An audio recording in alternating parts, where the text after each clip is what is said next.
atur pisung-pisung nggih patos kayu marang koyanging kalpaman Narendra-Ndrawati kang dadi watah Brahmana semanten candhang para kawula menika caput dosa ngamata dosa wilang sepuluh ngomong wardi kekasih menang diucap ngabul jadilu Prabu Sri Bathara Kresna yo Prabu Harimurti yo Prabu Sosro Sumana Prabu Danardana yo Sri Patmoko yo Raden Narayana Dewataka lenggah siniukum kitampa nemen kadya ini kadya jalan tritring panganak terus mundan Prabu kang caksana mundan Prabu kang pastita kegodan usana tri prakolan sepisan Puspita Wisnu kang ngulur Kyai Kacapesakan ngurus Joko Cakra iku mengerti manungsa urip apa ning Kacapada kudu bisa ngesti marang pamrting budi daya lan rasa meneraken pola hidup iki kecampur ingkang datang ingkang sari mobil rasa marang aku tekan jatuh dalso alenggah orang sakan para garuda kekasih Raden Sombo Raden Wisnudana sujojo tekan jagut antara nasanipun misale Raden Sombo para pakete daerah kadang raja nata Dewati Narendra Manggolo jejuluk Prabu Baladewa yo Prabu Baladewa yo Simaneng Tirta Raden Kakrasana lenggah jajar marang Senopati Ndrawati yo bebreteng takon Ndrawati Satriya Garbulci kekasih Raden Secaki Raden Sencaki Raden Sumurlang tanpa itu bila puntik Raden Yudhara tinampi sanipun saking jemanipun mohon asopat Ndrawati para patih Udawa sumrambay para nanyakaning raja mantri mati abdi teman abdi beko abdi urang abdi jajaran abdi magengan ingkang kapiran lamat saking Natulaka ora dikeblak kemasan yo kebelan aku satu tangan ingkang sang ngambut karya siang pantaran batri makin jrele makin centri kowe bisa gawe asli bisa ana wong agung sing kala sabdo kang pinartodo orang tinatap bendi beri munyongan ngungkung kaya gono sinarakan song-song gelap kaboyong gasting milik nyaklo-ngomong biar bercakani takut aku paling wasir gono gino pinok gono kali bini-bini kita kan cono candang yanya tulang mokokan pikanto belikan cono sinarakan suwono mereka mudurkan gono-gono kalau munyongan ambal-ambal hormati marang dalam sangat berpasiban parang parang pamuk saking wonten dari bandane kaya kabah dengan kehidupan betul pasiban iki kanca maju kondo moto kajone kono maju kondo moto jago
Aku menyo paling turuan keganjar sabun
tejo tejo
Katiupin marupa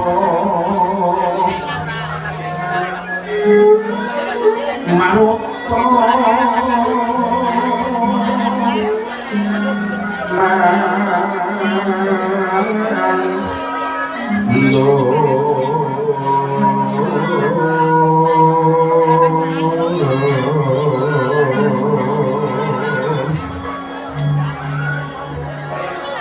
Keparang ngambar kungas ngambar kungas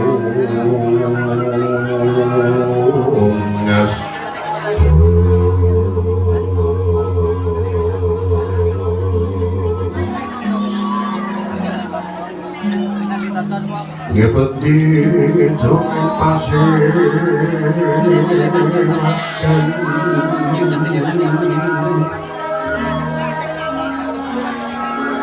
jroning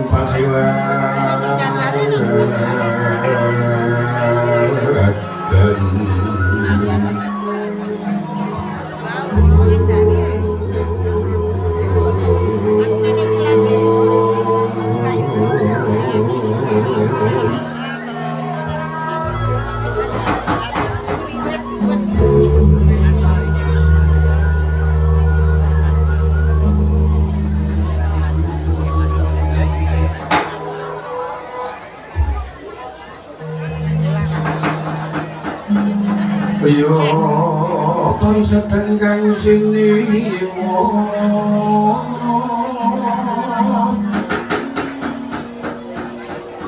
Moho Sri Bathara Kresna prastita ngadampar kencana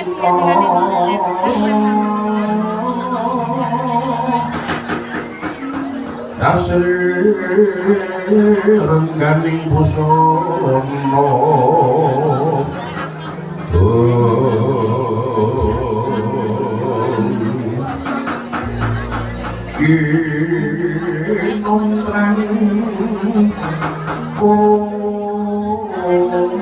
kontrang dermatno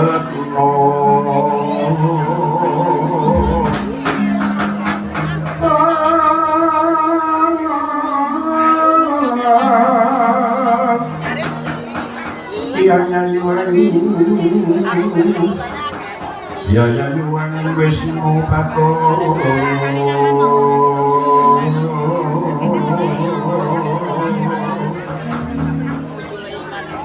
sini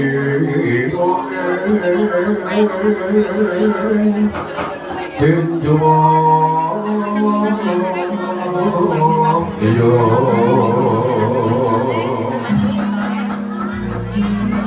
alam garing sabtu alon wadaring sabtu Sri Maranatha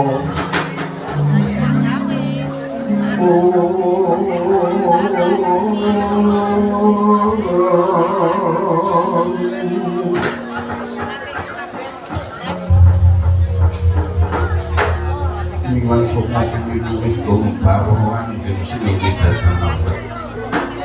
Kakang pati kudu Ojo dadi kejoting pamikir jeneng suweng sumpimbel wong asaling sun kakang Kakang pati kudu dulu singgung sesemban wonten kemudur saderengipun ing abdi kepatan kadimlang abdian kula wonten jari gede raos kuasa yen kepari kula wonten minggu kamengan salunggo kinantur wonten alun-alun katemu wong kerja miwiti racaruk ora paras nanging sasampun pun kadimlang abdian kula kenging manah pindho jingan terko wis nduweni sanggupi ing abdi kepatan kadimlang rasukan wonten tawakanipun teng abdi bebasan atur restimah lampah sejarah badhe panggi dono teng abdi boten badhe suwala sinuwun kasutuku monggo dodo kados monggo jogo jeneng abdi kepaten sawonten kemanipun paduka Gusti Mata Waktu dawuh iki kakang patih kudu cumadung dawuh Gusti jeneng suweng sun timbali ana saningsun ingsun namung kepengin mundhut risa kadiparan para nayakaning praja Sukamben para kawula ing negara Dewati apa sakiran para kamuwani lewake marang kajiban nglewakake marang sesanggupan bebasan bladang mirang sifat mirang kampung jika budal dakwah ingsun mundhut jeneng sira atur mawon marang ingsun ayu nganti sanggupi ingsun bakal midharekake kanthi wijang sakala kakang Patih Kudu jinuwun yen kapa-kapa mundhut iso dhumateng ngabdi kepatihan sedaya pranayaka sakabehipun para kawula ing negari Dwaraka boten-boten ingkang kuwani nglewataken dhateng pajiban pengkang jauh dalem sedaya sanjit saengga praya sunten ngabdian malah kathah kawula dalem bedak perang sing sewu ngaturaken blubet tiwah lundung nang-nang dawuh kakang patihan madu dawuh sing prajenan ento ora naekaing raja Suprambah aran para kawula ing negara bisa kimanarwa ngembat wonten ampun junggu kula gagah iki kateng jinggu sampun pandhian mujo pangasta watak kabeh para kawula Dwarawati kakang Patih Kudu indun kados menapa benipun para kawula sasampun nampi sekat dalemampun putu Kanjeng Dewaji iya mengkono kakang Patih Kudu payugana jeneng Sura lupun kados boten kerah prayogi anggenipun ing abdi ngabdian para Kanjeng Dewaji nyuwun pangapunten dumateng pepundhen kula kok Prabu Mangkuwe nembiki wonten ngantos randhat anggenipun ingkang rayi ngacarane Bapak Prabu sunat janur dari kacawisan Cinang Bondo apecan gamiran saka prayogi kepari ingkang rayi ngaturaken pasedan program arupa duka pepundhen kula Koko Prabu Mangkuwe Koko Prabu Baladewa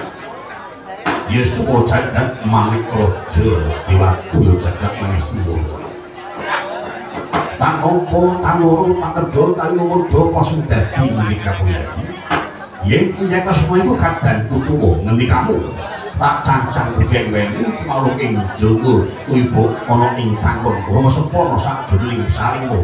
ndadekake radhaking kaiwanan nanging kosok bali Kosol bali pun kakang kadang utuwa ya jamamu tak betulake dodo kendelo padha-padha nampa pangujiku pun kakang tedak ana ing Ratu Dewati winantu garja mirsambika yai kejaba suwi pun kakang suka pujo astuti ingkang tampan kadangipun kakang Yai Prabu Bathara Kresna kula pundi pun mugi dadosaken jejimasa amil-amilipun ingkang rayi gesang wonten menapa Prabu Yai Kasmaya kaskecak lenggah langkung nggih pepundhen kula Koko Prabu Baladewa ya kaya ora kurang prayoga Yai Kasmaya putraning Sunggir Sangga Dimas Daki kabeh ora ingsun wiji-wiji ngaturna sumpah marang kepundhen sira Para Prabu Mandura ing nembe tedhak ana ing setinggil Nyakrata negara Murwati sangga wis piwuta nuwun kepareng ingkang putra unggul sabda dalem Kanjeng Rama sangga wis piwuta Kanjeng Rama ingkang putra ngamaken sungkem Para Mandura yo tak tampa anak rambutan bagus sangga sumarang watu Bulung-mumpring pangastripun wenggal para bocah bagus Mundi Ortoko mumita saking Jinataripik ingkang rai ngaturaken pambagyo Bapak Prabu Mandura yo tak tampa kowe bagek kinarap Mongko mangujimu Dimas kaya lamun angan sawijipun lumumpring pangastripun kakang ingkang tampano sejati kula pundi Ortoko mukira saken Jaya Lestari Dimas Daki ing abdi paket ngaturaken kalungguhan ingkang diwaji Pak Ompo ibu foto-foto Kang Abadu luhur petekaku ana Napolwati matur sewu sembahipun Kanjeng Diwaji Bapak Prabu Yai Kresna Bobi Tori kula semanten ingkang rai pesan dhateng para dadyas budaya supados kalakaken nganggo ing katon mandu nggo bilih wonten tapakanipun rai ingkang rai mun aduhi hak sanga mawangi wantu kepundhen kula Bapak Prabu jagat dewa Prabu sakul kucing kulang kali jinawu pino sosa pun kakang tanpa darbi rasa kangkon yai pun kakang somakon manggo mikir tiap maru gajah puspo dengko sawisi pun kakang tekan tapel mata sing lakon Murwati pun kakang gumuwe kanan tolang kiring kabeh para among tani sengkut ngebut tumandang ing karya murah kenyani yento atau Murwati nabi marang kantor sing tak jaluk yo ya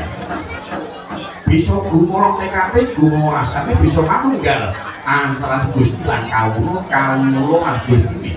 sing go conto para kobro Murwati para kawula Mandura yen bisa manunggal nyawiji bakal dadi pipating negara ora lokal yen to lakon Murwati kuwi kawis karo pintu lan sambikala bae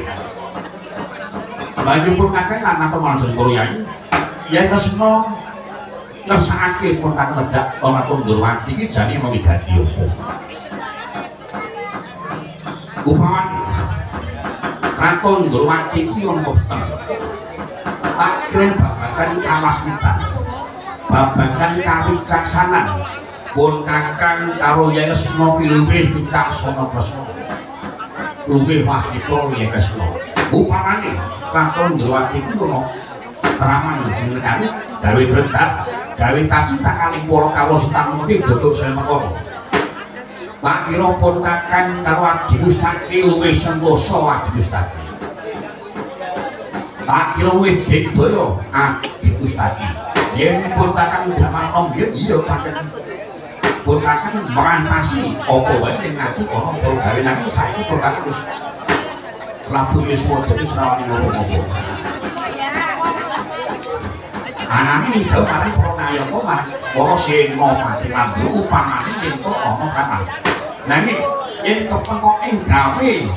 dilalah para Senopati Mandura kuwi ora ana sing bisa ngekasi gawe pun takkan kepeksa manjing ana Surabaka tanding tiyasa karo menungso sing jajakan karo Mandura Yai wis rasane dadak kanggo jikuan perdewa matur ana asane kakang apa mergo Yai Kresna kangen utawa wonten karo Mbok ilmu mangsani Yai Kresna bareng nang para garwa tedak kon matur Mandura dadi kok mangsani jejeg Mandura wis rasane datang kanggo jikuan perdewa rasan datang kanggo jikuan kok ayo bloko kakang mirigati opo Yai Kresna marang pun kakang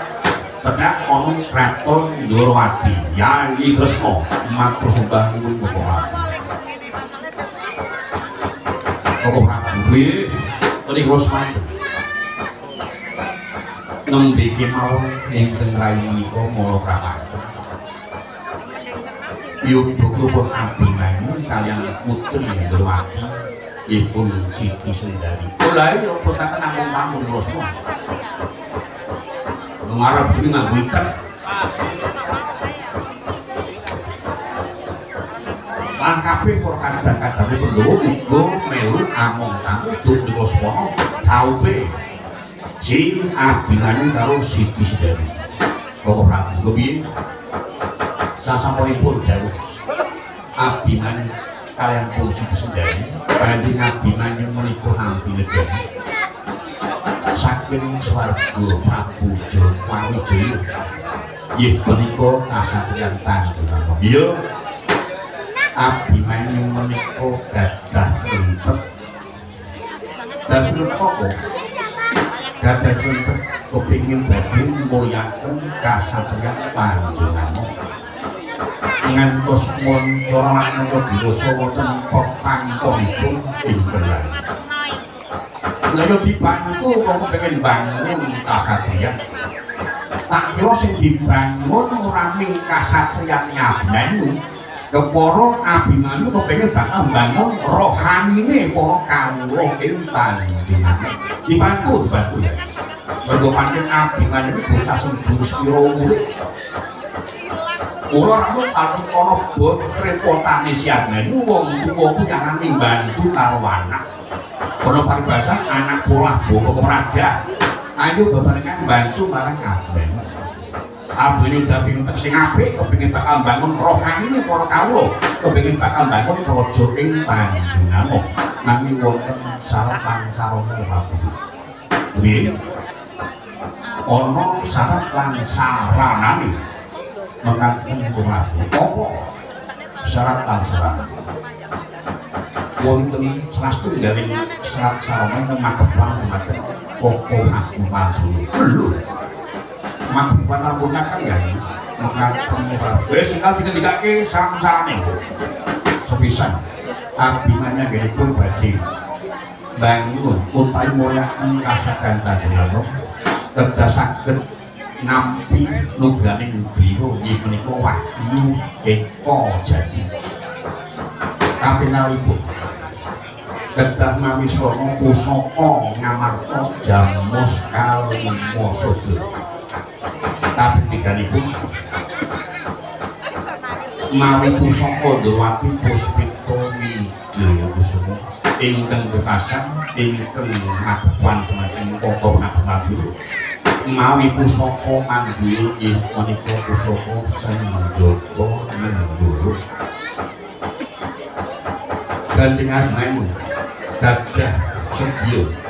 kamumpung menika sedaya mawi syarat lan sarana ingkang rai kedah kados pundi Prabu ingkang badhe nyuwun iku lan partikel mateng paduka pindhen kula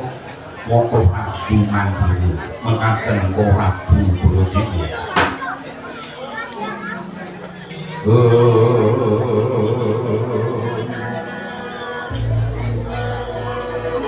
Langgeng ingkang priya ing candra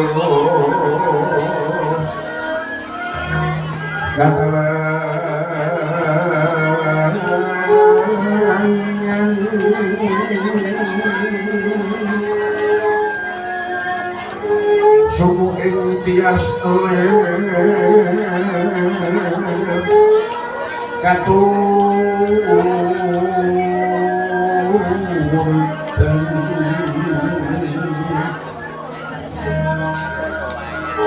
sumu ing tias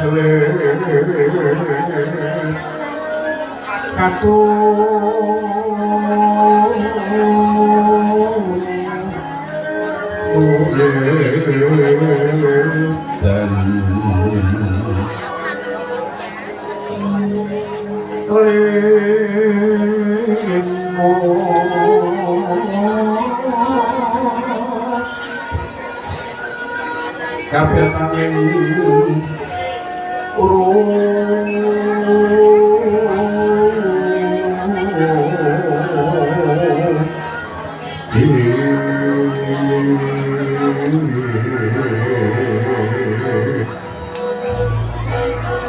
Rum-rum driya manamung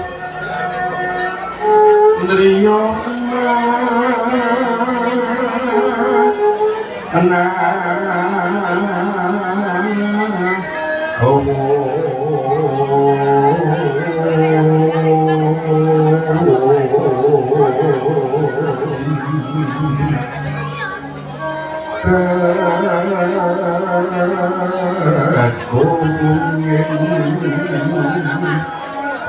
Dewan Wiseso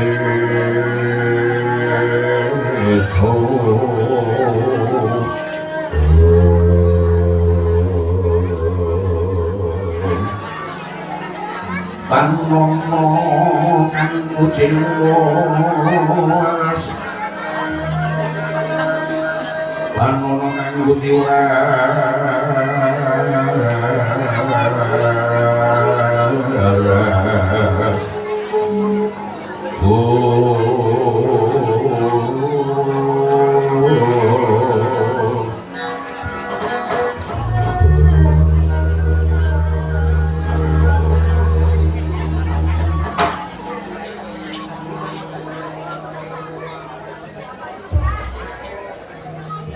Jagat Diobato Jagat Pangestu sagunungan rasa mongkon kakang sawise nampa atur Kyai matur sembah kula Kyai Kesuma pun kakang karo sadu anane tiga trima keripun kados bumi kula pun kakang putra Rama Prabu Basudewa Kyai Kesuma ya putra Rama Prabu Basudewa Sembadra ya iya nanging sing oleh kabejan putrane Sembadra ya anakku lanang Jayadéwa mulai bani kondang bocah kandhange Wahyu saben ana wah medun sinapa abinane saben ana wah medun sinapa abine durung tau wanita utawa anakmu sapa durung tau lakon apa wah medun sinapa sapa durung tau dengan perlu mergo apa mergo bocah sing ngerti marang prihatin ngerti mersudi marang kautaman ya iku ramu karo nggo pancen kawit ana gua garbane Sembadra wis dadi bocah prihatin dengan apa jaman diyoyak-oyak patih lambang kono nelair nang tengah alas sing mangku Werkudara janakane oleh wedokan meneh sinten ora ulo Dewi Mangprih senajan wujud putra nanging sedakine kuwi Rayeksi sing kepen bakal nang Indrajara kacintakane adikku Sembadra lan adikku Arjuna iki mengatur kuwi karo kanggo contoh lan aku aja mula yen duwe anak kuwi aja diuga aja diuja sakarepe dhewe kepara di ajari prihatin ben bisa nggayuh apa sing dadi sediane bocah mau aja bae ngedak tak ngeden iki duwe anak ratu duwe anak sing pantun yo diuja diukur aja diajari prihatin ben ngerti kepiye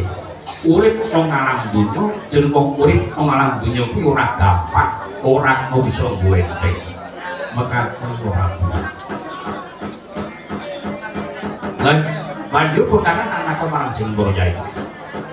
ana wujudan kang kaya mengkono kuwi nek Kesma prisa apa ora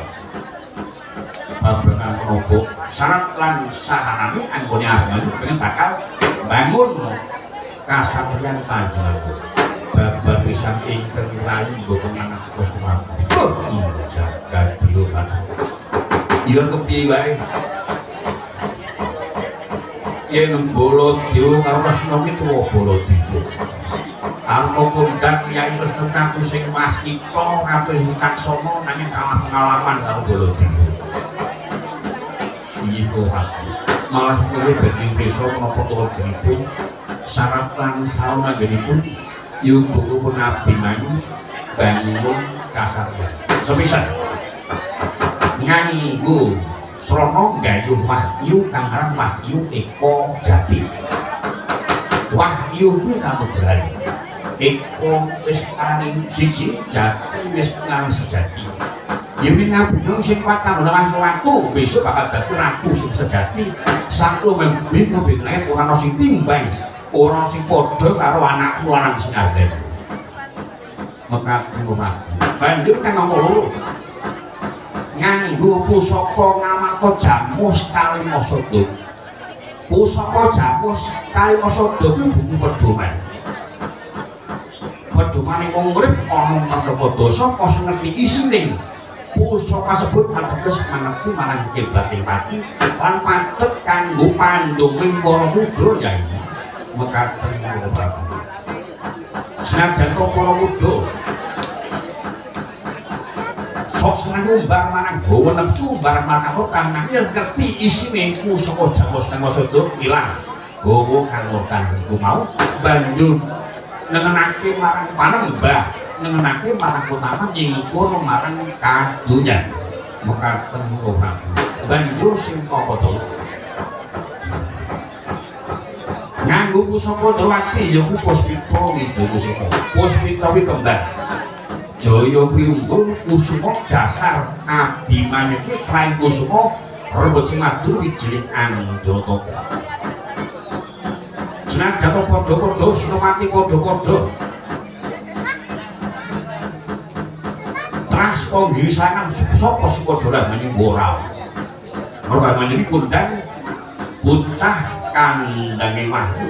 Lan besok akeh tembiyen lakon bangun kasatriyan. Bangun rohanine para kawula sanegara bakal arum gandane. Bakal tinulis mangsi kencana dening sejarah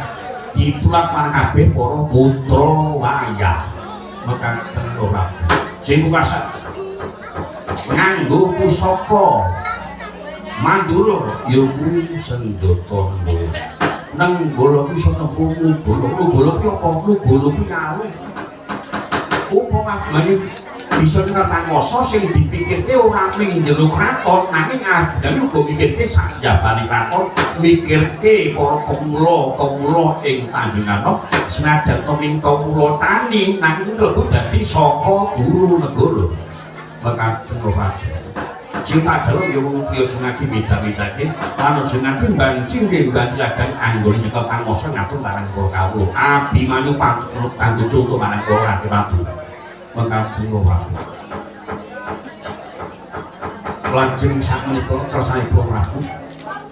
Yai wonten dawuh. Iki para kadang Pandhawa padha prisa padha sampun ora. Lah, yen maneh padha prisa ayo ndak kok-kok Kok luwak ana kacang kumpul marang kadang angeseni anggone adinani kepengin bakal bangun kasabdan. Ayo bareng-bareng kumpul marang kadang kanggo paring pangestu marang anak keluarga Banyu. Anggone pengen bakal bangun rohanine para kawula sanegara. Monggo kawula. Sidhem jroning pasowanan Wadyogung tanpa sabu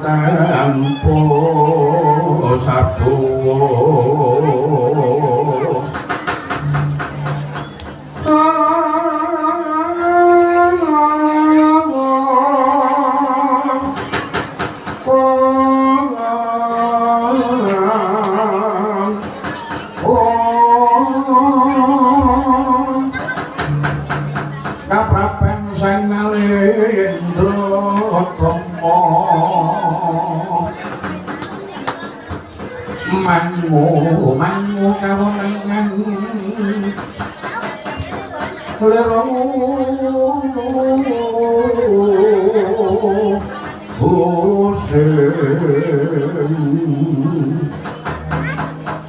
lero sing duka cipta berbudi mandono berbudi mandono rasbo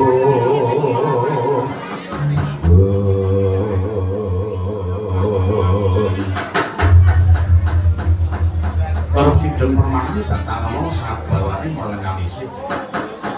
Rono datang obah sami, rono datang lumampah.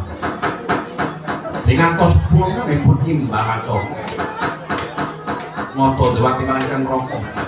Noto mandur Prabu belum ikut Jerman sorip ono ing mercoproduk iku sepi sekolahku ning jubul.